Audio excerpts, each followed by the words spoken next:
When we talk about happiness in the brain, what we're really referring to is a set of neurochemical states. Dopamine, serotonin, endorphins, oxytocin, these chemicals shape how we feel, but they don't exist in a vacuum. They're tightly regulated by our thoughts, our environment, and importantly, our focus. There's a concept in neuroscience called selective attention. Your brain filters out 99% of what's around you to help you survive and function. What you focus on becomes your reality. So if you're constantly focused on judgment, comparison, or validation from others, you're training your brain to assign value to those inputs. And that shapes your mood, your self-impeach, and even your stress levels. In fact, there's a neural network called the default mode network. This is the part of the brain that's active when you're not focused on the outside world. It kicks in when you're daydreaming, self-reflecting, or overthinking. And what we've found is that when people are overly concerned about what others think, this network becomes hyperactive. The result, anxiety, reduced self-worth, and chronic dissatisfaction. But when you begin to detach, not in a nihilistic way, but in a deliberate, controlled way, you allow your nervous system to recalibrate. What you focus on becomes your emotional reality. This is not just a metaphorical idea, it's a neurological fact supported by decades of research in cognitive neuroscience. The human brain processes an overwhelming amount of sensory input every second. To manage this, it relies heavily on a mechanism called selective attention. This system determines what information is prioritized for conscious awareness and what is filtered out. The implications of this are profound. Whatever you repeatedly direct your attention toward begins to shape not only your thoughts, but also your emotional landscape. Inside the brain, particularly in the prefrontal cortex, there are networks responsible for determining relevance and assigning value. When you consistently focus on something, be it a task, a relationship, or a fear, your brain strengthens the neural circuits associated with that focus. It begins to assume that what you're paying attention to must be important for your survival or well-being. This is how seemingly small thoughts or habits can snowball into dominant emotional states. For instance, if you constantly fixate on how people perceive you, your brain will begin to prioritize social validation as a critical variable for safety. And this triggers stress and anxiety responses, even in neutral environments. Your emotional state is also regulated by neurochemicals like dopamine, serotonin, and cortisol. Attention influences the release of these chemicals. When you focus on things that are negative, uncertain, or uncontrollable, your limbic system, especially the amygdala, interprets that input as a threat. This leads to the release of cortisol, the primary stress hormone, which then feeds back into your attention system and causes even greater vigilance. In contrast, when you focus on something that you can control or find meaningful, dopamine pathways are activated, enhancing motivation and well-being. The takeaway here is that attention is not passive. It is an active force that either escalates or de-escalates your emotional states based on what you allow to dominate your internal environment. Consider also how attention interacts with memory. When you focus repeatedly on negative events or perceived failures, your hippocampus stores these with increased salience, making them easier to recall in the future. This creates a feedback loop where your memory becomes skewed toward emotionally charged, often negative content, reinforcing a distorted view of yourself and the world. On the flip side, deliberately shifting your attention toward positive actions, solutions, or even neutral observations can start to rewire these patterns, making it easier to access more balanced or constructive thoughts over time. In practical terms, this means that choosing where to place your attention is one of the most powerful decisions you can make for your mental and emotional health. You're not just observing your world, you're actively constructing it. The simple act of shifting attention away from what drains you and toward what aligns with your values and goals can begin a cascade of neurological changes. These changes influence everything from your stress levels to your motivation to the way you experience daily life. An overactive default mode network leads to anxiety and overthinking. The default mode network, or DMN, is a system of brain regions that becomes active when the mind is at rest and not focused on the external environment. It includes the medial prefrontal cortex, posterior cingulate cortex, and parts of the parietal lobe. While its function is crucial for internal thought processes such as self-reflection, memory consolidation, and envisioning the future, problems arise when this network becomes chronically overactive or dysregulated. The DMN is most active during moments of mind wandering, introspection, and rumination. When individuals are not engaged in goal-directed tasks, this network essentially takes over. In healthy functioning, this allows for creativity, planning, and personal insight. However, when overactivated, it often leads to repetitive negative thought loops, excessive self-referencing, and fixation on hypothetical scenarios, hallmarks of anxiety and overthinking. From a neurological standpoint, this is a maladaptive use of an otherwise useful brain system.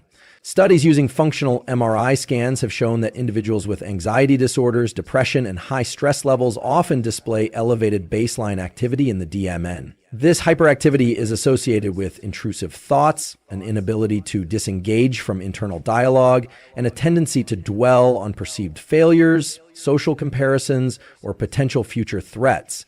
Essentially, the brain is trapped in a cycle of what-ifs and should-haves with little relief or resolution. This cognitive state is exhausting and consumes mental resources that would otherwise be used for focus, decision-making, and emotional regulation.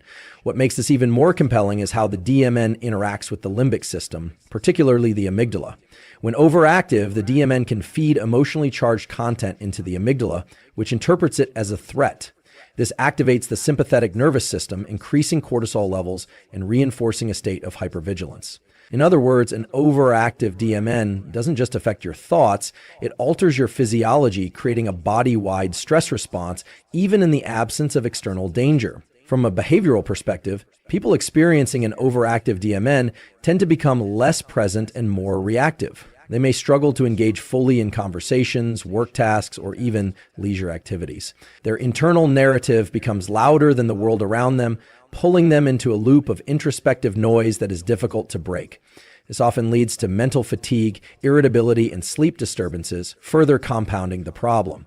Tools such as focused attention, mindfulness, and breath work have been shown to help quiet the DMN. These practices engage other brain networks like the task-positive network and the salience network, which help shift attention back to the present moment. Functional shifts in these networks reduce DMN dominance and promote healthier cognitive processing.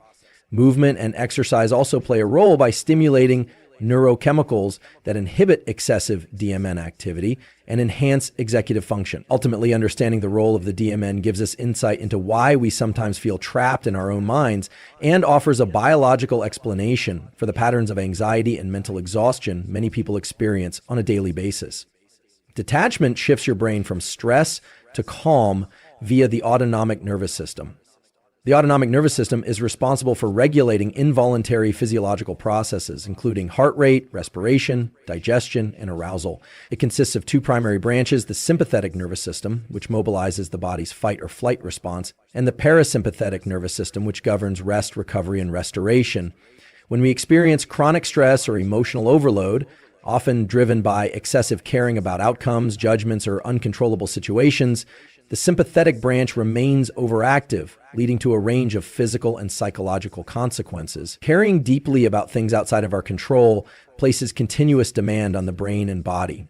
This demand is interpreted as a form of threat, even when it's purely psychological. The brain, particularly the hypothalamus, triggers a stress response that floods the body with cortisol and adrenaline. These neurochemicals are helpful in acute danger, but harmful when constantly present. Persistent activation of this stress system can lead to anxiety, sleep disturbances, digestive issues, and impaired immune function. Moreover, it disrupts clear thinking by limiting activity in the prefrontal cortex, which is responsible for executive decision-making and emotional regulation. Detachment, when practiced consciously, signals to the brain that the perceived threat is no longer relevant or dangerous. This creates space for the parasympathetic nervous system to engage. One of the most important nerves involved here is the vagus nerve, which plays a critical role in calming the heart, slowing the breath, and reducing inflammation. As vagal tone improves through intentional detachment practices, heart rate variability increases, a key biomarker of resilience and emotional balance. The shift from sympathetic dominance to parasympathetic regulation is not just a feeling of calm, it's a measurable physiological transformation. Neuroimaging studies have shown that people who regularly practice forms of detachment, whether through mindfulness, cognitive reframing, or breath work, exhibit reduced activity in brain regions associated with reactivity, and emotional volatility, such as the amygdala. Simultaneously, activity increases in the prefrontal cortex, improving cognitive control and the ability to pause before reacting. This enhances decision-making and reduces impulsive behavior, especially in high-stress environments. Detachment doesn't mean ignoring responsibilities. It means redefining how the brain evaluates urgency and importance.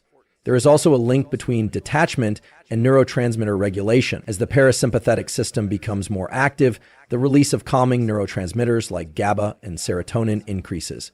GABA in particular acts as a neural inhibitor, reducing overactivity in brain circuits associated with worry and tension.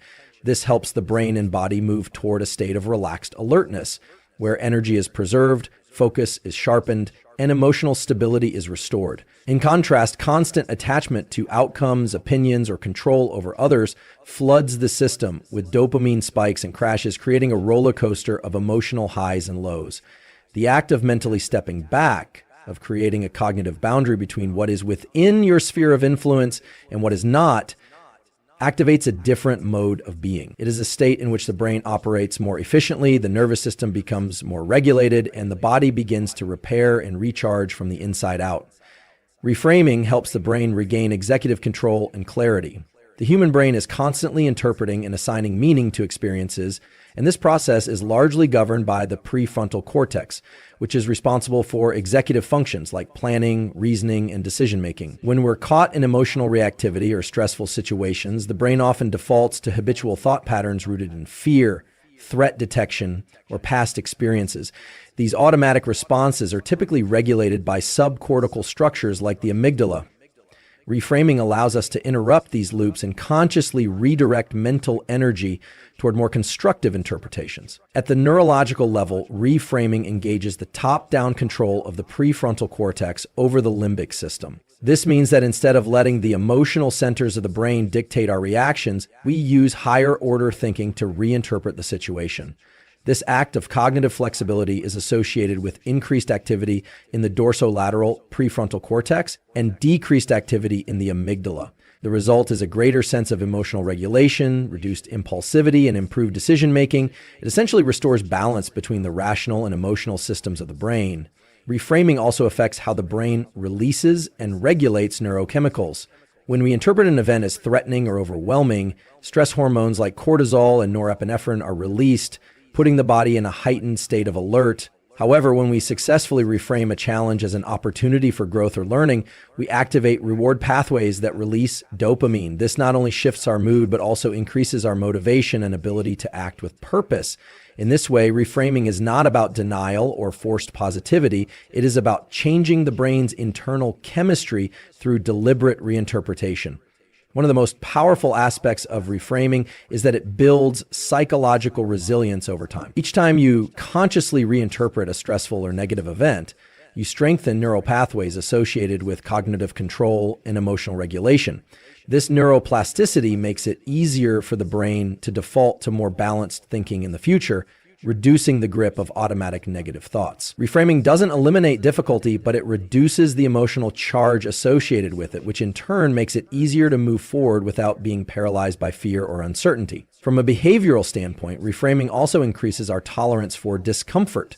By choosing to view discomfort as information rather than a signal to retreat, we train the brain to stay engaged under pressure. This has direct applications in performance, relationships, and mental health. People who regularly practice reframing tend to experience lower levels of chronic stress, higher levels of perceived control, and a more optimistic outlook on life. These aren't just subjective benefits. They're mirrored in measurable brain activity and physiological markers such as reduced heart rate and lower cortisol levels. The act of reframing can be as simple as asking better questions. Instead of, "Why is this happening to me?" try, "What is this teaching me?" This shift in language alters the brain's orientation from victimhood to agency. It places you back in the position of an active participant in your own experience, which reactivates executive control systems and promotes clarity of thought. Widening your visual field reduces fear and restores emotional balance. This might seem like a subtle or even irrelevant action, but it has profound effects on how the brain and nervous system respond to stress. The visual system is tightly linked to the autonomic nervous system, which controls physiological states of arousal or calm. When you're stressed, anxious, or in a state of hypervigilance, your visual field narrows.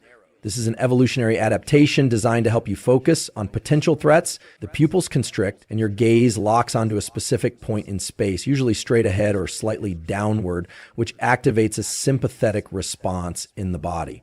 However, when you consciously widen your visual field, what's sometimes called panoramic vision or optic flow, it sends a signal to the brain that the environment is safe. You are no longer in immediate danger. So the nervous system begins to shift out of the fight or flight state. This happens through downregulation of the sympathetic system and increased activation of the parasympathetic branch, particularly through vagus nerve engagement. As a result, heart rate slows, breathing deepens, and cortisol production begins to decrease. These physiological changes are all part of what leads to emotional balance. Neuroscience research has shown that the visual system is not just passive input, it's an active modulator of brain states. Specific areas of the brain, such as the superior colliculus and the visual cortex, interact with the limbic system to adjust emotional tone based on visual input. When your visual field is narrow and tense, it reinforces internal states of anxiety and hyper-focus on negative thoughts. Conversely, when the visual field is expanded, such as by looking at the horizon or taking in a wide landscape, the brain interprets the scene as less threatening, and this helps shift internal emotional dynamics almost immediately. This mechanism is not limited to natural environments. Even in indoor spaces, consciously softening your gaze and taking in more peripheral vision can alter your mental state. This is especially useful in situations where you feel overwhelmed or overstimulated. By shifting from a focused tunnel vision mode into a more relaxed and broad gaze, you interrupt the loop of internal stress signals. This isn't just psychological, it's grounded in measurable physiological responses, including lowered blood pressure and reduced muscle tension. Visual field expansion also influences how attention is allocated in the brain. The default mode network tends to dominate when focus becomes internally directed and overly narrow. By widening the visual field, you engage networks responsible for external awareness and spatial orientation, which pulls cognitive resources away from excessive rumination or negative thought spirals. This not only improves mood, but also enhances situational awareness, allowing for better decision-making and emotional control. Athletes, military personnel, and high-performance individuals often train this skill deliberately because of its immediate impact on state regulation. When under pressure, maintaining a wide field of view helps prevent panic and keeps the mind in a more adaptive and responsive mode. It is one of the fastest and most accessible ways to self-regulate, requiring no tools, no training, just awareness and intention to engage the full capacity of your visual system. Internal dopamine loops build resilience and true motivation. Dopamine is often misunderstood as the molecule of pleasure, but in reality, it is the molecule of motivation, drive, and pursuit. It is released in anticipation of reward rather than the reward itself. The brain uses dopamine to reinforce behaviors that are considered valuable, encouraging repetition of those actions. When dopamine release becomes tied to external validation, such as social media likes, praise, or material success, it creates dependency. The motivation system becomes externally regulated, meaning you only feel driven or excited when there's an outside stimulus providing reinforcement. Internal dopamine loops function differently. They are generated when the brain begins to associate dopamine release with effort itself rather than the outcome. This shift is powerful because it creates a sustainable and self-reinforcing motivation system. The neural pathways involved here include the mesolimbic and mesocortical dopamine systems, especially the projections from the ventral tegmental area, VTA, to the nucleus accumbens and the prefrontal cortex. These areas are responsible for goal-directed behavior, decision-making, and long-term planning. When internal loops are established, effort becomes intrinsically rewarding, even in the absence of immediate results. Training the brain to access internal dopamine begins with deliberate focus on process over outcome. Neuroscience shows that when we mentally reward ourselves for engaging in a difficult task, regardless of success, dopamine is released. This enhances neuroplasticity, making it easier to repeat the behavior in the future. Over time, the brain begins to associate the effort itself with satisfaction. This shift is foundational to resilience because it makes the individual less susceptible to demotivation from setbacks, delays, or failure to receive external validation. In contrast, external dopamine reliance creates volatility. The absence of praise or recognition results in a drop in dopamine levels, leading to demotivation and disengagement. This is often seen in environments where people rely heavily on approval, status, or outcomes for their sense of progress. Their motivation system becomes fragile and their emotional state fluctuates with external